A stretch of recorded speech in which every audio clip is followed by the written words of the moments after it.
Stock market for beginners के 80th part में आपका स्वागत है। तो आज हम बात करने वाले हैं कि शुरुआत में बिगिनर्स को किस कंपनीज में इन्वेस्ट करना चाहिए। तो उससे पहले कुछ इंपॉर्टेंट चीजें हैं जिनके बारे में हम बात करेंगे। उनमें से पहली चीज ये है कि स्टॉक मार्केट में इन्वेस्ट करते वक्त कभी भी पैसा उधार लेकर इन्वेस्ट ना करें। कई बार जब किसी बिगिनर को शुरुआत में 1-2 बार प्रॉफिट होता है तो वो सोचने लगता है कि मैं दोस्तों से पैसे लूंगा, उस पर अच्छे रिटर्न्स कमाऊंगा, फिर दोस्त से जो पैसे लिए वो पैसे उसे रिटर्न कर दूंगा और बाकी प्रॉफिट अपने पास रखूंगा। सुनने में तो ये स्टोरी काफी अच्छी लगती है, लेकिन प्रैक्टिकल में ये वर्क नहीं करती है। जैसे कि कई बार हम बात कर चुके हैं कि stock market short term game नहीं है, एक लॉन्ग टर्म गेम है, पेशेंस का गेम है और यहाँ पे शुरुआत में गलतियां होने के चांसेस भी बहुत ज्यादा होते हैं। इसलिए शुरुआत में प्रॉफिट से ज्यादा ध्यान आपको लर्निंग्स पर देना चाहिए कि आप कितना सीख रहे हो।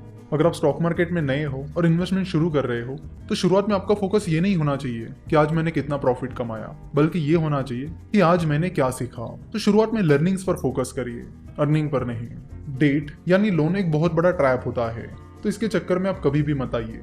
अपने दोस्तों से या किसी से पैसे उधार लेकर स्टॉक मार्केट में इन्वेस्ट मत करिए। स्टॉक मार्केट में वही पैसा इन्वेस्ट करिए जो आपने सेव किया है और आप उस पर रिस्क लेने के लिए तैयार हो, क्योंकि शुरुआत में रिस्क तो होगी। क्योंकि जब आपको स्टॉक मार्केट के बारे में ज्यादा कुछ पता नहीं है और आप उसमें इन्वेस्ट कर रहे हो तो रिस्क तो होगी।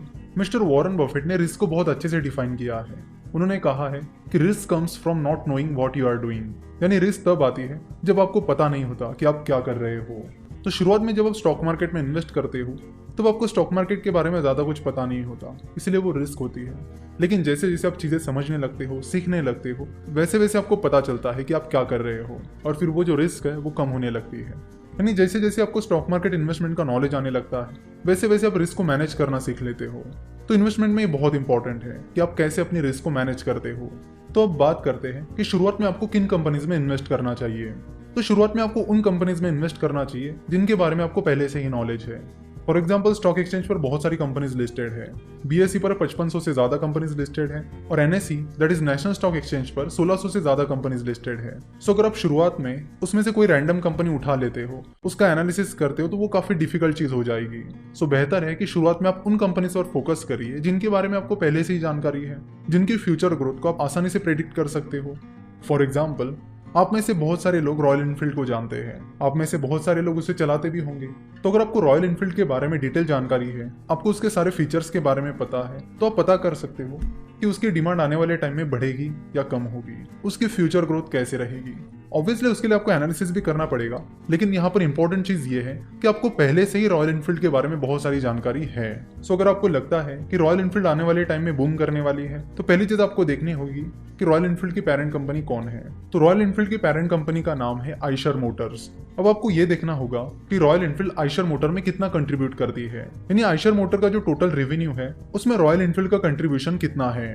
तो उसे चेक करने के बाद आपको पता चलेगा कि आइशर मोटर के टोटल प्रॉफिट का 90% कंट्रीब्यूशन रॉयल एनफील्ड से आता है। इसका मतलब है कि आइशर मोटर को अपना ज्यादातर प्रॉफिट रॉयल एनफील्ड से मिल रहा है। सो अगर आपको लगता है कि रॉयल एनफील्ड आने वाले टाइम में बहुत अच्छा परफॉर्म कर सकता है तो आप आइशर मोटर में इन्वेस्टमेंट के बारे में सोच सकते हो। वही अगर आपको लगता है कि रॉयल एनफील्ड अच्छा खासा ग्रो नहीं कर सकती तो आप उसे अवॉइड कर सकते हो।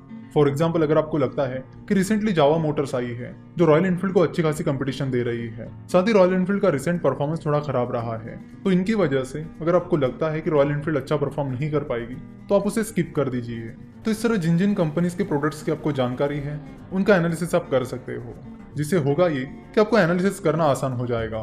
फॉर एग्जाम्पल जो लोग शुरुआत से ई कॉमर्स इंडस्ट्री से फैमिलियर है उन्हें पता था कि अमेजन अच्छा कर सकता है, तो अगर उन्होंने अमेजन में इन्वेस्ट किया होता तो उन्हें कुछ इस तरह के रिटर्न मिलते। यहाँ पर आप देख सकते हो कि अमेजन ने पिछले 10-15 सालों में कैसे रिटर्न्स दिए हैं। सिमिलरली जिन लोगों को मिस्टर वॉरेन बफेट की कंपनी बर्कशायर हैथावे की अच्छी परख थी, वो अगर बर्कशायर हैथावे में इन्वेस्ट करते तो उन्हें कुछ इस तरह के रिटर्न्स मिलते हैं। तो ये रिटर्न्स बहुत ही एक्स्ट्राऑर्डिनरी है। सो अगर आपको किसी कंपनी के प्रोडक्ट्स और सर्विसेज की अच्छी जानकारी है, अच्छी परख है, तो आप उसका एनालिसिस कंटिन्यू करिए और देखिए कि क्या वो बिजनेस आने वाले 5-10 सालों में अच्छा परफॉर्म कर सकता है। अगर हाँ तो आप उसमें इन्वेस्ट करने के बारे में सोच सकते हो।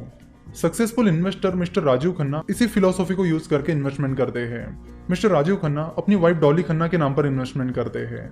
जब वो दिल्ली में एक बार फ्लैट खरीदने आए थे तब उन्हें यूनिटेक के बारे में पता चला था। फिर उन्होंने उनके फ्लैट्स की क्वालिटी देखी, कंपनी का एनालिसिस किया और उन्हें लगा कि यूनिटेक फ्यूचर में अच्छा परफॉर्म कर सकता है, इसलिए उन्होंने उसमें इन्वेस्ट किया।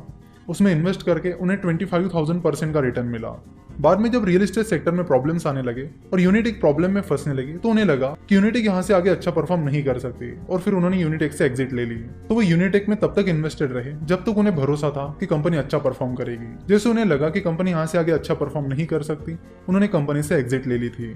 तो शुरुआत में आपको उन कंपनीज में इन्वेस्ट करना चाहिए जिनके बारे में आपको पहले से ही पता है। बेसिकली ये famous fund manager mister Peter lynch की फिलॉसफी है जिसका नाम है investing in what you know. अगले लेक्चर में हम कुछ बहुत ही ज्यादा इंपॉर्टेंट चीजों के बारे में बात करने वाले हैं, तो उसे बिल्कुल भी मिस ना करें। आशा करता हूँ कि आपको आज का ये लेक्चर पसंद आया होगा। हमसे जुड़े रहने के लिए आप हमें फेसबुक, ट्विटर और इंस्टाग्राम पर फॉलो कर सकते हो। हमसे जुड़े रहने के लिए आपका बहुत बहुत धन्यवाद।